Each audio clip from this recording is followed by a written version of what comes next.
지금도 우리 주변을 둘러보면 악인들이 잘 사는 모습을 볼 때가 있습니다. 그리고 이러한 형통은 삶의 마지막 순간까지 이어질 수 있습니다. 그리고 이 형통을 보면 어느 누군가는 부러워할 수도 있습니다.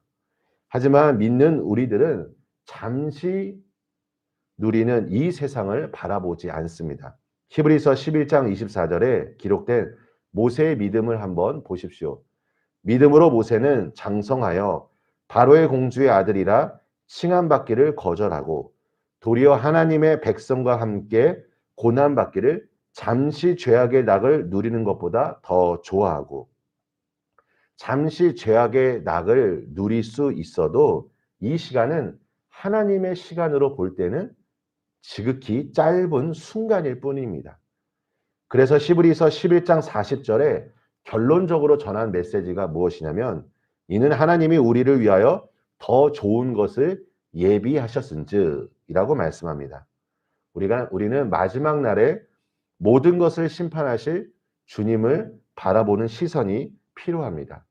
또한 하나님 나라 안에서 우리가 누릴 영원한 시간을 바라봐야 할 것입니다.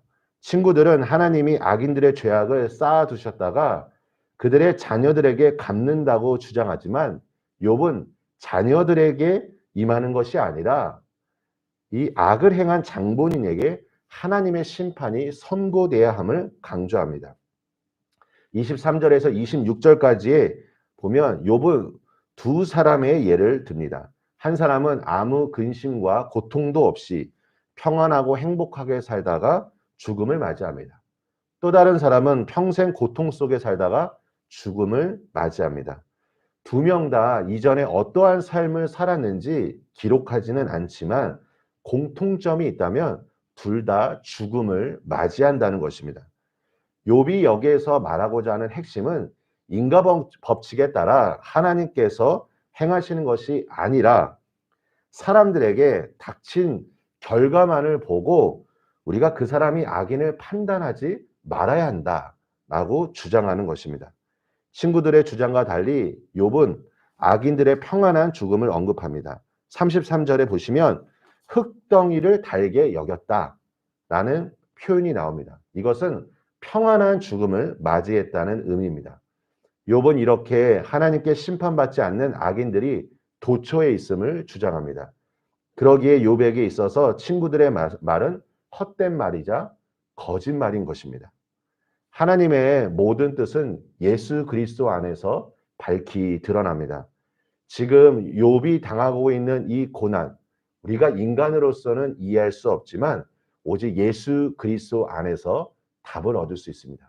여러분, 그 이유가 무엇일까요? 예수님께서 십자가를 지셨고 친히 고난을 당하셨기에 이 고난당하는 우리들을 위로하실 것입니다.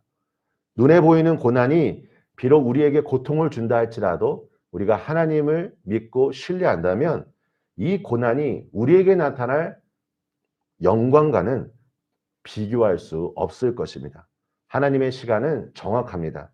하나님은 낭비하는 시간이 없으십니다. 오늘도 주님 한 분만을 신뢰하며 기도할 때 하나님의 그 뜻 안에서 우리 성도님들을 향한 하나님의 신실한, 하나님의 그 선하신 그 은혜가 충만하게 임할 것을 믿습니다. 오늘 기도를 통하여 주님의 은혜가 온전히 넘치시기를 예수님의 이름으로 축원합니다. 우리 함께 기도하겠습니다. 하나님 아버지, 감사합니다. 주님이 주시는 그 은혜와 하나님의 평강이 우리 삶 속에 충만하게 임하길 원합니다. 아버지 하나님, 우리가 욥기서 말씀을 묵상하면서 우리의 인생을 돌아봅니다. 하나님, 이해할 수 없고 그리고 어떤 경우에는 참 받아들이기 힘든 상황을 경험할 때가 있습니다.